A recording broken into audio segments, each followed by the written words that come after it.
दोस्तों, आज की इस वीडियो के अंदर हम आप सभी के साथ में आपकी क्लास 8th जियोग्राफी सब्जेक्ट के चैप्टर नंबर 2 के पार्ट 3 को डिस्कस करने वाले हैं। और यार, अगर आपने अभी तक हमारे पार्ट 1 एंड पार्ट 2 की वीडियो को नहीं देखा है तो जाओ आप एक बार उसको देख लो, समझ लो, फिर यहाँ से हम कंटिन्यू करेंगे। ठीक है, तो आज का हमारा पार्ट रहने वाला है natural vegetation and wild life. ठीक है, तो चलो इसको स्टार्ट कर लेते हैं। अब यहाँ पे बोलता है some school childrens are visit an exhibition on handicraft. The articles in the exhibitions were collected from different parts of the country. Mona picked up a bag and exclaimed, this is a beautiful hand bag, yes it was made from jute, the teacher said. अब यहाँ पे आप सभी को बताते हैं कि जो बच्चे होते हैं ना, स्कूल के बच्चे, वो एक एग्जीबिशन में जाते हैं जहाँ पे हाथ से जो हमारी चीज़ें बनी होती हैं वो होती हैं वहाँ पे। तो वहाँ पे एक बच्चा जो होता है वो एक हाथ से बना हुआ बैग उठाता है और कहता है देखो कितना अच्छा ये बैग देखने में लग रहा है। तभी जो टीचर होते हैं वो बताते हैं कि ये बैग जो है आपका जूट से बना हुआ है। ठीक है, फिर बताते हैं do you see those basket, lamp, shades and chairs, those are made of canes and bamboos. कि क्या तुम्हें वो यहाँ पे बास्केट, लैम्प्स और जो चेयर वगैरह हैं वो दिखाई दे रही हैं? क्या वो बनी है यहाँ पे बैम्बू से? तो ये कुछ बातें उनकी एग्जीबिशन के अंदर चल रही हैं। ठीक है, फिर बताते हैं in eastern and northern eastern humid regions of India, bamboo grows in plenty. Joes was excited to see a silk scarf. See this beautiful scarf. The teacher explained that the silk is obtained from silkworms that are bred on mulberry trees. The children understood the plants provide us with many different products that we use in our day-to-day life. अब यहाँ तक आप सभी को यही बात समझाता है कि जो कुछ बच्चे होते हैं अपने टीचर के साथ में एक आर्ट एग्जीबिशन के अंदर जाते हैं। वहाँ पे हाथ से बनी हुई बहुत सारी चीज़ें होती हैं, जैसे आपका बास्केट हो गया, बैग हो गया, चेयर हो गया, एंड साथ में आपके जो सिल्क के कपड़े हो गए। तो उनमें से कुछ बच्चे यहाँ पे किसी चीज़ के बारे में पूछते हैं, कुछ किसी चीज़ के बारे में पूछते हैं। एक जो लड़की होती है वहाँ पे सिल्क क्लॉथ के बारे में पूछी तो टीचर बताते हैं कि जो मलबेरी ट्रीज़ के ऊपर आप यहाँ पे सिल्क वॉर्म रहते हैं उनकी हेल्प से हम इसको बनाते हैं। तो एंड में बच्चों को ये बात समझ में आती है कि भाई जो प्लांट्स हैं उनसे हमें बहुत सारी चीज़ मिलती हैं। ठीक है, तो ये बात अब आपको भी यहाँ पे क्लियर हो चुकी होगी। उसी के साथ अब डू यू नो के अंदर आप सभी को बताता है और कहता है rain water harvesting is the process of collecting rain water from roof tops and directing it to an appropriate location where it is stored for the future use. अब यहाँ पे आप सभी को बताता है कि रेन वाटर हार्वेस्टिंग से हमारा मतलब ये है कि आपकी जो घर की छत होती है ना, उसके ऊपर आपने कोई ऐसा सिस्टम बना दिया जिसकी हेल्प से आपका पानी यहाँ पे इकट्ठा हो गया, पाइप के जरिए नीचे एक टैंक में जाके इकट्ठा हो जाए। फिर जब आपको पानी की ज़रूरत हो फ्यूचर में तो आप यहाँ से पानी को निकाल के उसको यूज़ कर लें। ठीक है ना, बताता है फिर on an average 1 spell of rain for 2 hours is enough to save 8000 litre of water.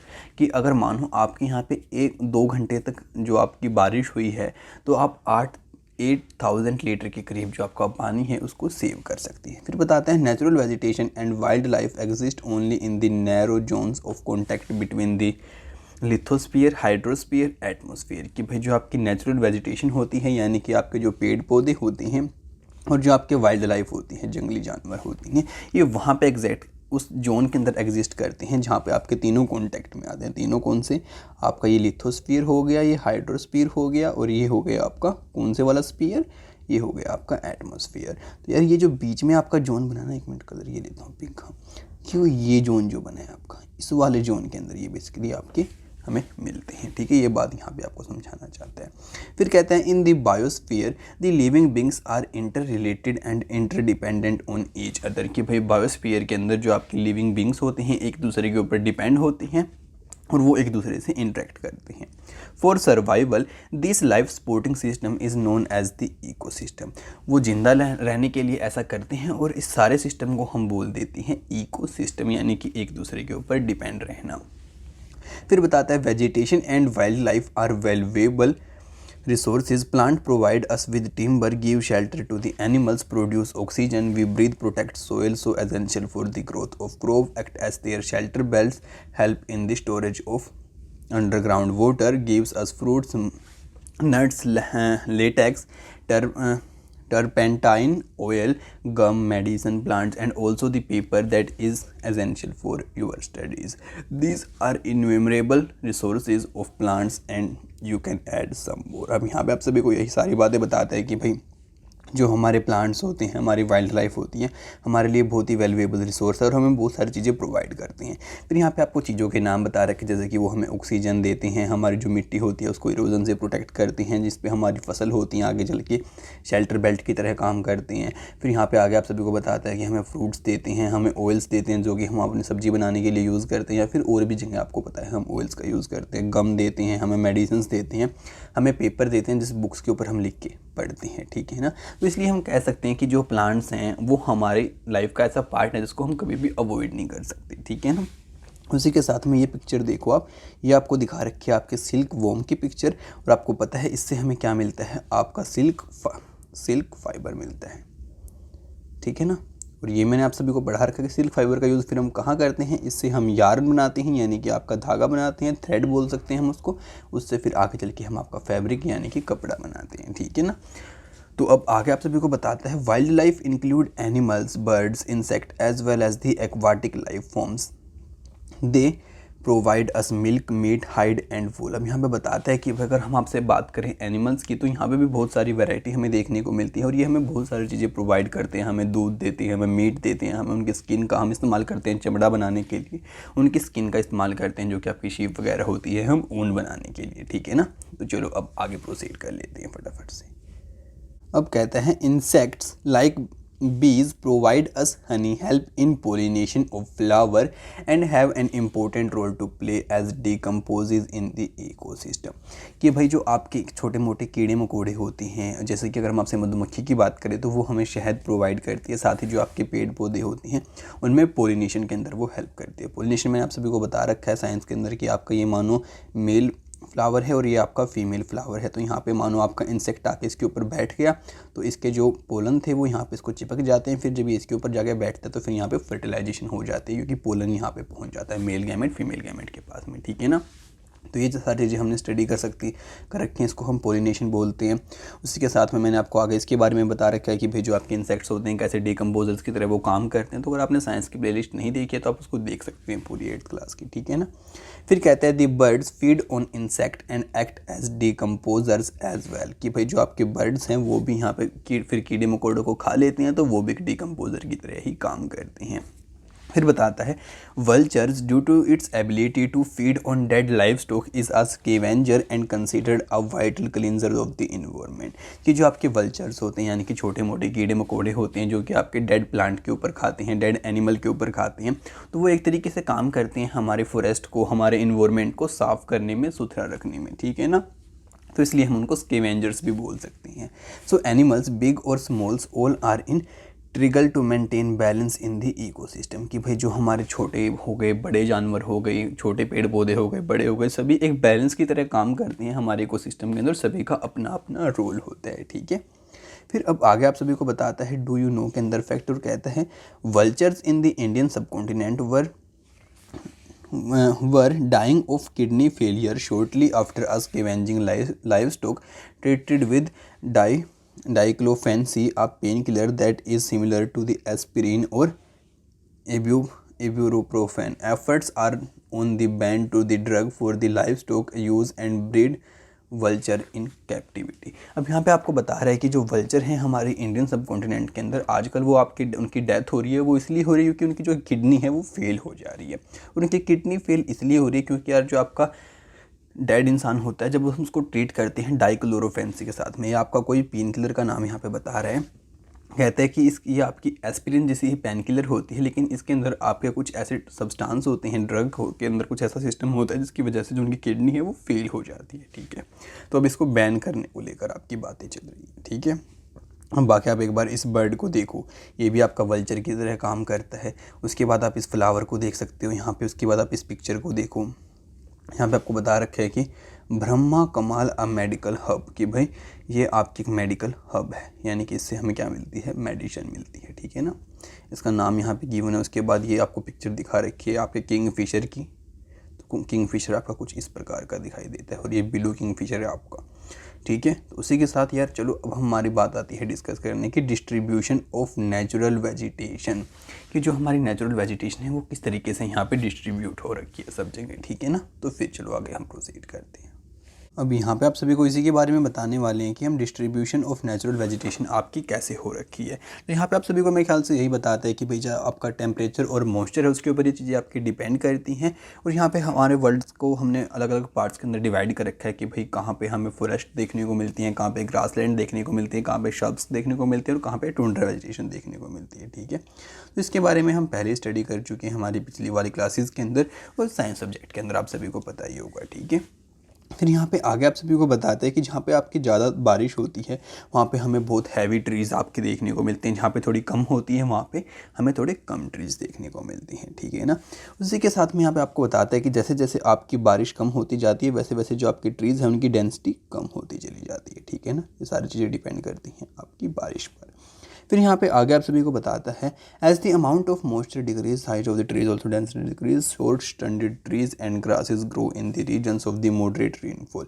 कि जहाँ पे आपकी थोड़ी ठीक ठाक बारिश होती, ना ज़्यादा तेज हो ना ज़्यादा मतलब ना ज़्यादा ही हो ना थोड़ी कम हो। ठीक है ना, मतलब मॉडरेट रहे, तो वहाँ पे हमें आपके थोड़े ठीक से ट्रीज़ देखने को मिलते हैं और थोड़ी ग्रास भी वहाँ पे देखने को मिलती है।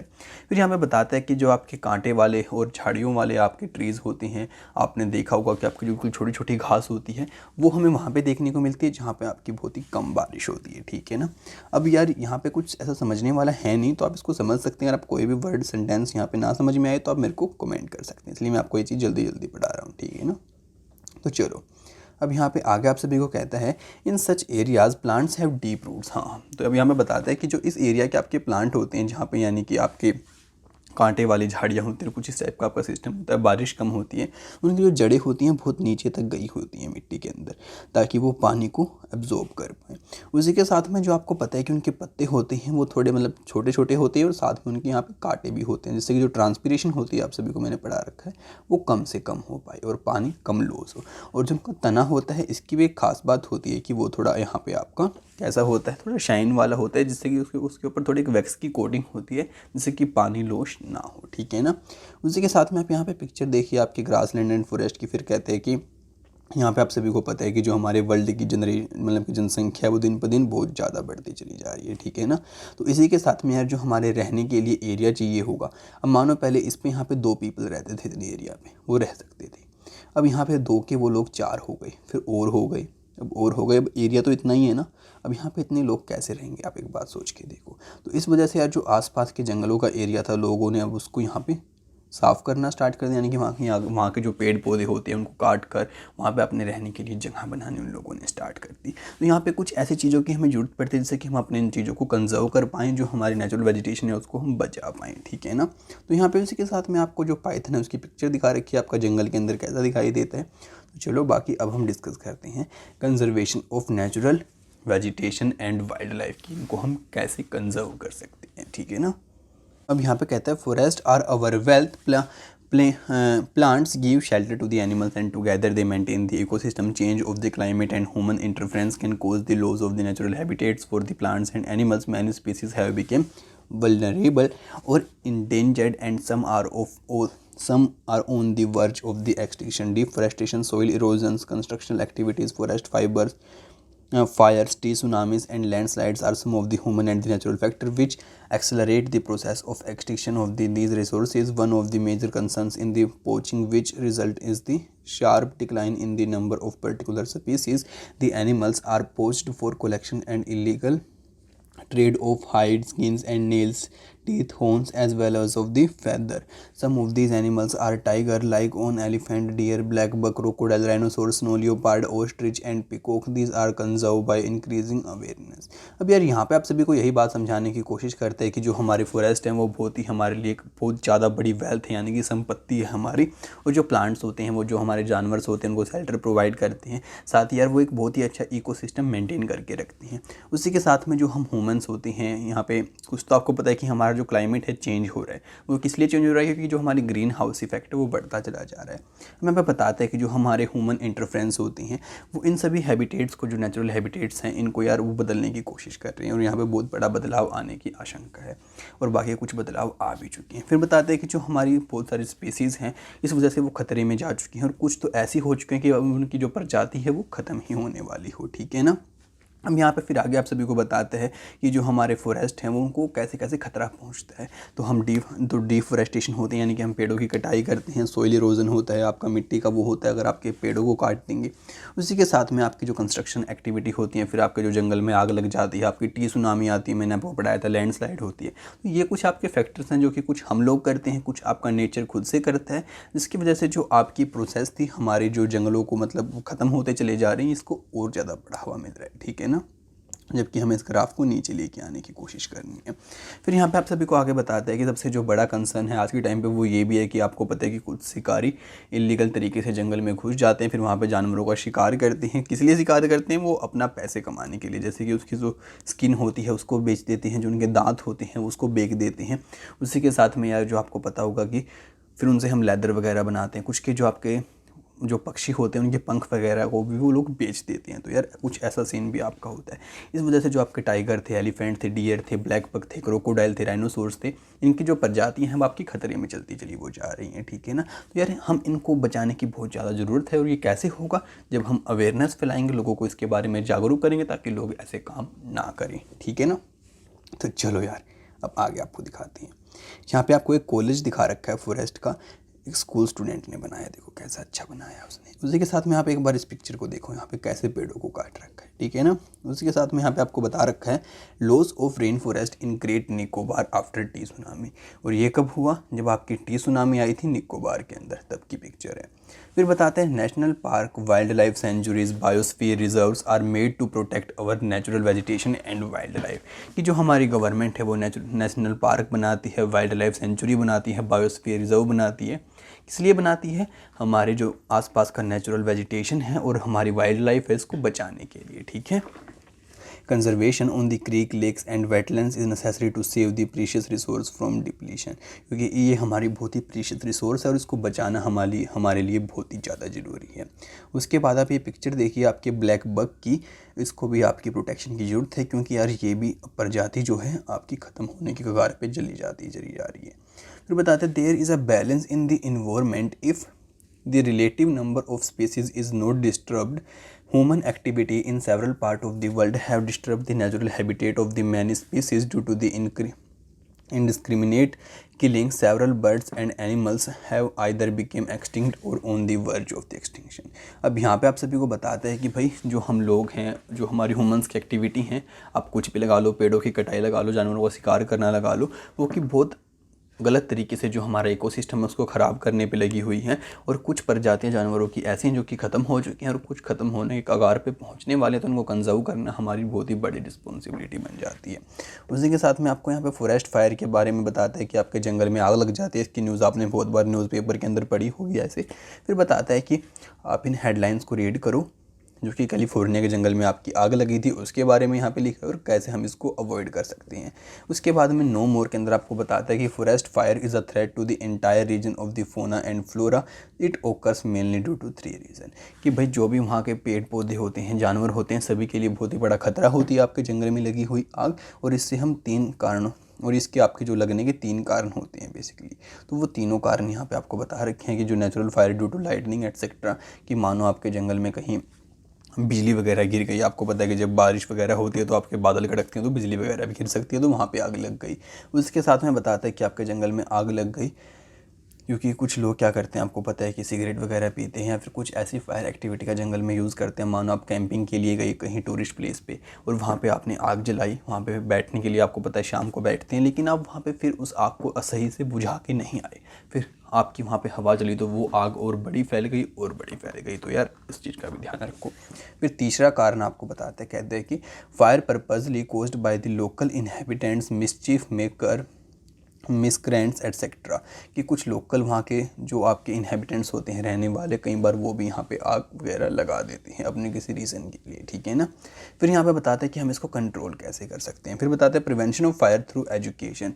हम लोगों को इसके बारे में एजुकेट करके इसको कम करने की कोशिश कर सकते हैं। फिर बताते हैं कि prompt detection of the Fyers through the well coordinated network of the observation points, efficient ground patrolling and the communication network, कि हमें एक बहुत ही अच्छी कम्युनिकेशन नेटवर्क की जरूरत होगी। कुछ ऐसे पॉइंट्स जहाँ पे आग बार बार लगने की शंकाएं होती हैं, वहाँ पे बार बार ध्यान रखना पड़ेगा सैटेलाइट्स की हेल्प से और बाकी चीज़ों की हेल्प से, ताकि जब भी आग लगे हमें पता लग जाएगा, हम फटाफट से जाकर उसको छोटे स्केल पे ही बुझा दें, ठीक है ना। तो यहाँ पे कुछ ही आपको बात बताना चाहते हैं।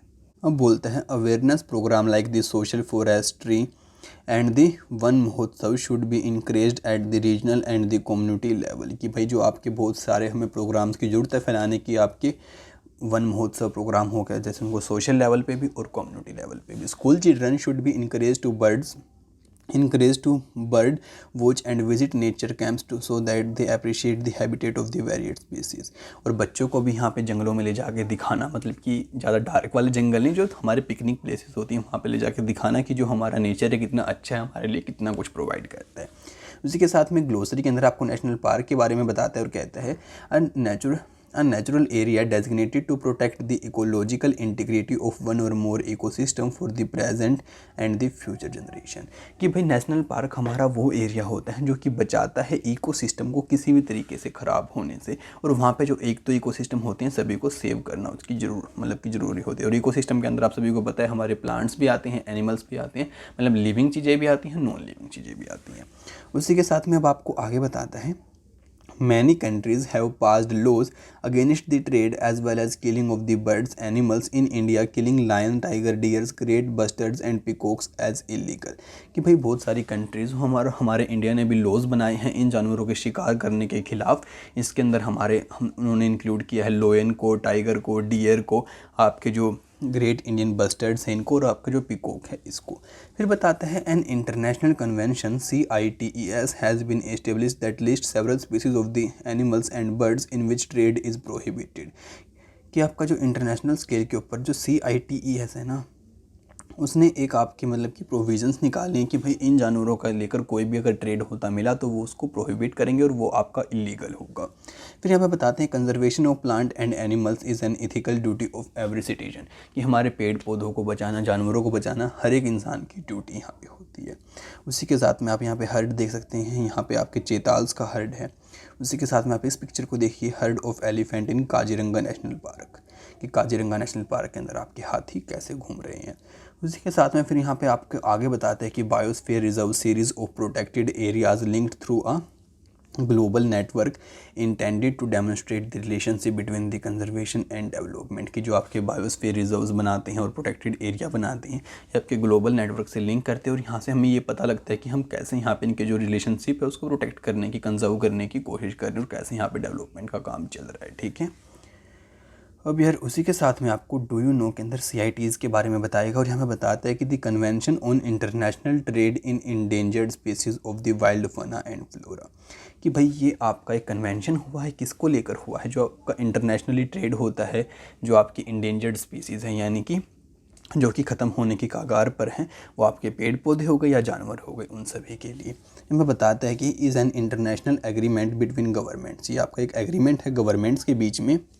It aims to ensure that international trade in specimens of wild animals and plants do not threaten their survival, कि भाई अगर कोई भी जानवर लेकर ट्रेड होता है वहाँ पे उनकी जो लाइफ है उसको हमें थ्रेटन्स नहीं करना है, उनको हमें सर्वाइव कराना है। और यहाँ पे बहुत सारी आपके स्पीसीज़ को इन लोगों ने इंक्लूड कर रखा है, जिसके अंदर आपके डॉल्फिन्स, कोरल्स और भी बहुत सारी चीज़ें यहाँ पे हैं जो कि आपको शो कर रखी हैं, ठीक है ना। तो यार इसी के साथ आपका ये वाला चैप्टर यहाँ पे कंप्लीट हो जाता है, ठीक है ना। वैसे ये पार्ट मैंने कुछ ज़्यादा ही बड़ा कर दिया, आई थिंक, मेरे को ऐसा लग रहा है, बट कोई बात नहीं। अगर आपको कोई चीज़ समझना है तो आप दोबारा से देख सकते हैं, और कमेंट बॉक्स आप सभी के लिए खुला पड़ा है, तो वहाँ पे कोई भी आपको डाउट है आप कमेंट करके मेरे से पूछ सकते हैं, आपको मैं रिप्लाई कर दूँगा। आपको फास्ट रिप्लाई चाहिए और फटाफट से रिप्लाई चाहिए तो आप मेरे को मेरे सोशल मीडिया अकाउंट्स पर फॉलो कर सकते हैं, सभी के लिंक आपको डिस्क्रिप्शन बॉक्स के अंदर देखने को मिल जाएगी, वहाँ पर अपनी बातें रख सकते हैं, ठीक है। आपसे नेक्स्ट चैप्टर वीडियो लेकर बहुत जल्दी आएंगे, तो उसका वेट कीजिए। तो तब तक के लिए my friends bye bye. And एक बात याद रखना, इसको अपने फ्रेंड्स के साथ में शेयर करना बिल्कुल भी मत भूलना, जिससे कि यार उनकी भी हेल्प हो पाए और उन्हें भी नॉलेज मिल पाए। तो आपसे मिलेंगे अगली वीडियो में बहुत जल्दी, तब तक के लिए माय फ्रेंड्स बाय बाय।